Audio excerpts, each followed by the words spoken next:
इसका नाम hunch martial है। वो रोज एक ही तरह की बोरिंग जिंदगी गुजार रहा है।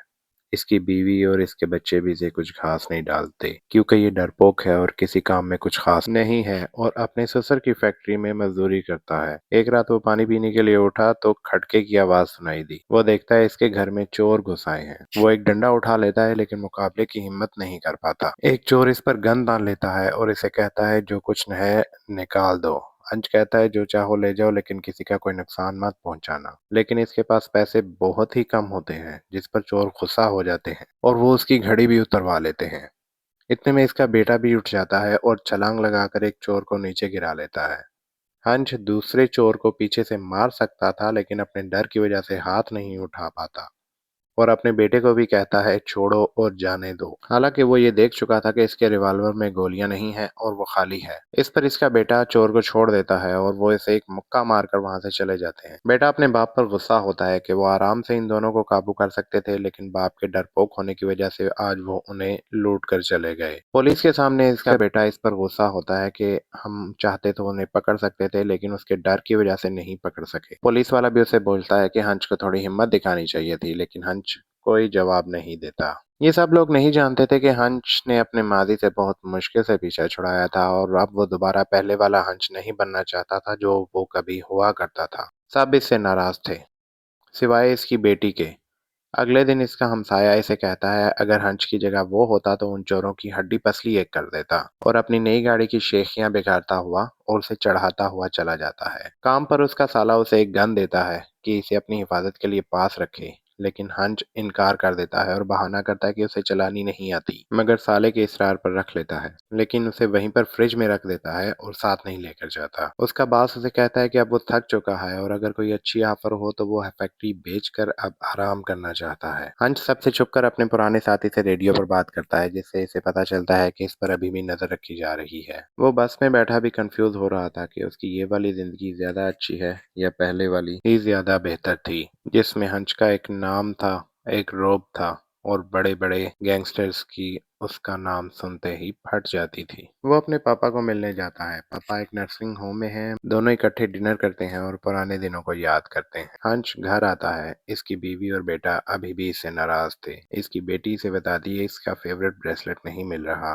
और वो उदास थी और हंस अपनी बेटी को उदास नहीं देख सकता था। वो चोरों को ढूंढने के लिए निकल पड़ता है। वो अपने पापा के घर आकर कुछ जरूरी चीजें उठाता है। उसका बाप उसे देखकर बोलता है welcome back in the business. हंस को सिर्फ उस लड़की के हाथ पर बना हुआ टैटू याद होता है और वो उसी सुराग को लेकर उन्हें ढूंढने निकल पड़ता है। एक दो टैटू शॉप्स घूमने के बाद उसे वो बंदा मिल जाता है जिसने वो टैटू बनाया था लेकिन टैटू शॉप वाला कुछ भी बताने से मना कर देता है मगर उसकी दुकान पर ही मौजूद एक आदमी हंस के हाथ का बना हुआ टैटू पहचान लेता है और डर के भाग लेता है। ये देखकर टैटू शॉप का मालिक भी डर जाता है और जो इन्फॉर्मेशन उसे चाहिए होती है वो उसे दे देता है। हंस चोरों के घर में घुस जाता है और उन्हें पता भी नहीं लगने देता।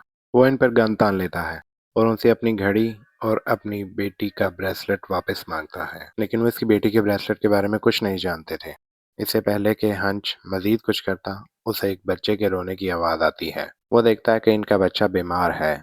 ये देखकर हंस समझ जाता है कि ये आदि मुजरिम नहीं है बल्कि मजबूरन चोरी करते हैं। उसे दुख होता है और वो वहां से निकल आता है। रास्ते में उसकी बस एक गाड़ी से टकरा जाती है। ये लोग नशे में टुन थे और जबरदस्ती बस में चढ़ जाते हैं और सबसे पंगेबाजी करने लगते हैं। आधी रात का वक्त था और एक लड़की भी इस बस में सवार होती है जो उन्हें देखकर बहुत डर जाती है। वो उस लड़की को भी तंग करना शुरू कर देते हैं।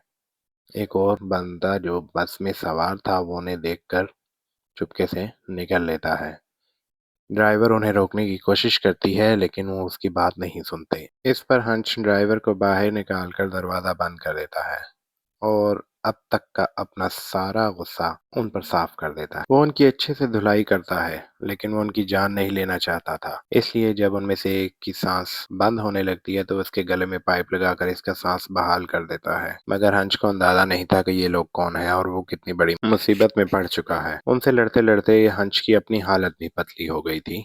ये यूलियन है, एक रशियन माफिया बॉस। अपनी बार में एंजॉय कर रहा था और डांस कर रहा था। इसका खास साथी एक काला रशियन है और काला होने की वजह से अक्सर उसे मजाक का सामना करना पड़ता है। एक छोटी सी बात पे यूलियन एक बंदे का गेम वहीं पर बजा देता है। उसे एक कॉल आती है जो इसका मूड बिल्कुल बदल देती है। असल में हंच ने जिसको सबक सिखाया था वो इसका भाई था। यूलियन अस्पताल में अपने भाई की हालत देखकर बहुत गुस्सा होता है और इस बात पर भी कि एक आदमी ने इन सबको धो के रख दिया और वो कुछ नहीं कर सके। वो पूछते हैं वो था कौन जिसने उनका ये हाल कर दिया, मगर उनके पास हंच के मेट्रो कार्ड के अलावा कुछ भी नहीं होता जो लड़ाई के दौरान हंच की जेब से कहीं गिर गया था। यूलियन अपनी साथी को वो कार्ड देकर उसे ढूंढने की जिम्मेदारी देता है। वो अपने रिसोर्सेज से हंच का पता लगवाती है मगर उसकी असलियत जानकर भाग लेती है कि वो इस लफड़े से दूर ही रहेगी। अब यूलियन भी थोड़ा बहुत डर गया था लेकिन उसकी इज्जत दांव पे लगी थी। हालांकि उसे अपने भाई की हरकतें कुछ खास पसंद नहीं थी, लेकिन अगर वो जवाबी वार न करता तो अंडरवर्ल्ड में इसका रोब खत्म हो जाता, इसीलिए इसे जवाब देना लाजमी था। उधर हंच रात की फाइट के बाद बहुत फ्रेश फील कर रहा था, मगर इसके पुराने साथी भी जान चुके थे कि वो क्या पंगा ले बैठा है, इसलिए वो इसे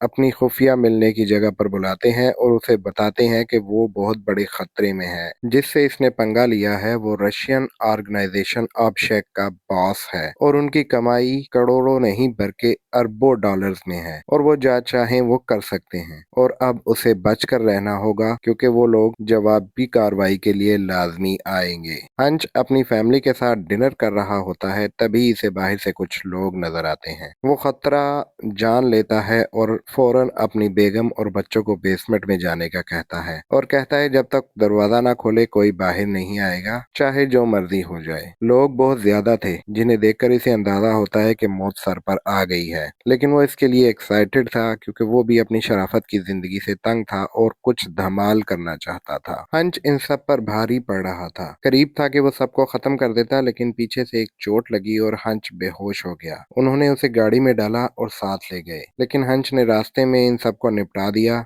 और भाग निकला। बेचारा काला रशियन भी मारा गया। हंच ने घर आकर अपनी फैमिली को बेसमेंट से निकाला। इसकी बीवी और बेटा बाहर के हालात देखकर बहुत डर गए।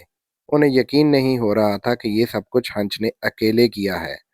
हंच ने अपने बच्चों को हालात ठीक होने तक एक सेफ जगह पर जाने का कहा। इसकी बीवी बहुत से सवाल पूछ रही थी मगर इसने कहा अभी वक्त नहीं, मैं वापस आकर सब कुछ बताऊंगा। हंच ने जरूरत की चीजें समेटी और सारी लाशें बेसमेंट में इकट्ठी की। वहीं इसे अपनी बेटी का ब्रेसलेट भी मिल गया जिससे सारा कुछ शुरू हुआ था। हंच उन्हें आग लगाकर वहां से निकल गया, साथ में उसका अपना घर भी जल गया, लेकिन वो अपनी गाड़ी लेकर नहीं निकला बल्कि हमसाए की गाड़ी लेकर निकला जिस पर वो हमेशा इसका मजाक उड़ाया करता था। हंच एक खुफिया एजेंसी के स्पेशल यूनिट में काम करता था जिनका काम सिर्फ मारने का होता था। वो किसी को गिरफ्तार नहीं कर सकते थे, उन्हें सिर्फ और सिर्फ खत्म करना होता था। वो कितना खतरनाक था इसके इर्द गिर्द के लोग इसका अंदाजा भी नहीं लगा सकते थे, लेकिन वो इस खून की होली से तंग आ गया और चैन की जिंदगी जीने के लिए सब कुछ छोड़ दिया। अब उसे लग रहा था कि पुरानी जिंदगी ही ज्यादा बेहतर थी और शराफत की जिंदगी बहुत बोरिंग है, और ये बात रशियन माफिया और यूलियन नहीं जानते थे। यूलियन ने हंच के पापा को निपटाने के लिए अपने आदमी भेजे, मगर पापा तो हंच से भी बहुत आगे की चीज था। इसने आने वाले कातिलों को ऐसे ठिकाने लगाया कि किसी को पता ही नहीं चला, और इसके केयर टेकर को भी यही लगा कि सब कुछ टीवी में हुआ है और उसे टीवी की आवाज कम करने का कहकर चला गया। हंच ने अपनी फैक्ट्री के मालिक को एक बढ़िया ऑफर दी जिस पर उसने अपने बेटे के इतराज के बावजूद फैक्ट्री हंच को बेच दी। हंच ने इस जगह को पूरी तरह से हथियारों से और ट्रैप से रेडी कर लिया ताकि हमले की सूरत में वो पूरी फौज को उड़ा सके। उसने अपने दोस्त को भी मदद के लिए बुलाया लेकिन उसने मना कर दिया कि वो पहले ही दुनिया के लिए मरा हुआ है मगर असल में अभी मरना नहीं चाहता। ये सब करके हंच यूलियन के अड्डे पर गया जहां इसका सारा पैसा और ड्रग्स थे। उसने वहां मौजूद सब लोगों को खत्म कर दिया और फायर हाइड्रेंट में पेट्रोल डालकर अड्डे को आग लगा दी जिसमें यूलियन का सब कुछ जलकर खत्म हो गया। यूलियन अपने अड्डे में गाना गा रहा था और एंजॉय कर रहा था और अपने आदमियों के वापस आने का इंतजार कर रहा था, लेकिन उसे नहीं पता था कि इसके अड्डे पर क्या कयामत गुजर चुकी है। हंच बिल्कुल उसके सामने वाली टेबल पर आकर बैठ गया और खाना खाने लगा। यूलियन ने उसे देखा और उसके इशारे पर उसके गुंडों ने इसे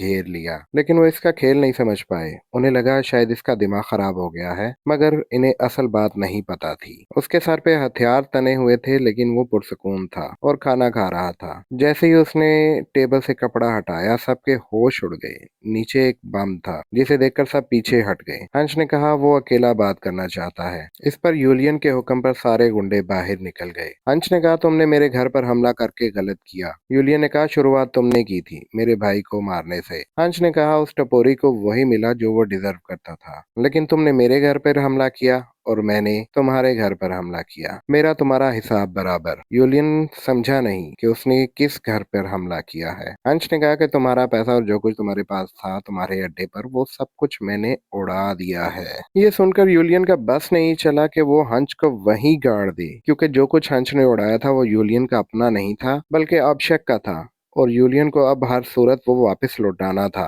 हंस ने कहा अब तुम अगर चाहो तो पुरसकून अपनी जगह रहो, या अगर मजीद पंगा लेना चाहते हो तो मैं हाजिर हूँ। ये कहकर वो वहां से निकल आया, लेकिन हंस के एडवेंचर का कीड़ा अभी भी ये दुआ कर रहा था कि यूलियन और उसके गुंडे उसके पीछे आए, क्योंकि अगर वो ना आते तो जो बंदोबस्त उसने सारा किया था वो जाया जाता। और उसकी ये ख्वाहिश पूरी भी हो गई। हंस ने अपना फेवरेट म्यूजिक लगाया और अपनी गाड़ी चला दी। यूलियन भी अपने साथियों के साथ इसका पीछा करने लगा। वो लोग इस पर गोलियां बरसाते रहे, लेकिन किसी तरह बच बचा के हंस अपने अड्डे पर पहुंच गया। उन्होंने पार्किंग लॉट में इसे घेर लिया। करीब था कि इसका काम वहीं पर तमाम हो जाता, लेकिन तभी बिल्डिंग के अंदर से इन पर जवाबी फायर आया। ये हंस का दोस्त था जो मना करने के बावजूद मदद के लिए आ गया था। तभी पीछे से हंस का पापा भी अपने से भी तगड़ी बंदूक पकड़े निकल आया। जो कुर्सी से नहीं उठ सकता था वो भी यहाँ पर इनकी मदद के लिए मौजूद था। उनकी मदद से हंस बच के फैक्ट्री के अंदर घुस गया। यूलियन और उसके आदमी भी इसके पीछे अंदर आ गए, लेकिन उन्हें अंदाजा नहीं था कि वहाँ मौत उनका इंतजार कर रही है। वहाँ हंस और उसके साथियों की और गुंडों की जबरदस्त लड़ाई हुई। उन्होंने एक एक करके सबको खत्म कर दिया। हंस, इसके पापा और इसके दोस्त ने मिलकर यूलियन के आदमियों की लाशें बिछा दी। सबसे ज्यादा कमाल तो पापा ने किया, वो तो सबसे ज्यादा खतरनाक निकला। यूलियन के तकरीबन सभी साथी मारे गए। इसी दौरान चुपके से उसने पीछे से आकर इन पर हमला किया और उसके दोस्त को जख्मी कर दिया। अब इनके पास गोलियां खत्म हो चुकी थी और उन्हें अब कुछ और सोचना था। हंस को इसे खत्म करने का एक आइडिया आया, लेकिन ये बहुत खतरनाक था। उसने माइन को बुलेट प्रूफ शीशे के आगे लगाया और गोलियां बरसाते हुए यूलियन के सामने चला गया और उसके पास पहुंचकर पिन खींच दी। दोनों धमाके से दूर जा गिरे। यूलियन की कहानी खत्म हो गई, लेकिन हंस की भी हड्डी पसली एक हो गई और वो बच गया। मगर इसका कीड़ा हिटमैन बनने का जो जागा था वो तकरीबन मर चुका था। अब वो फिर से पुरसकून जिंदगी गुजारना चाहता था, लेकिन उसे अंदाजा नहीं था कि ये एडवेंचर अब इसकी जान कभी नहीं छोड़ने वाला। और आखिर में दोस्तों, अगर आपको ये वीडियो पसंद आई हो तो वीडियो को लाइक और चैनल को सब्सक्राइब जरूर करें। शुक्रिया।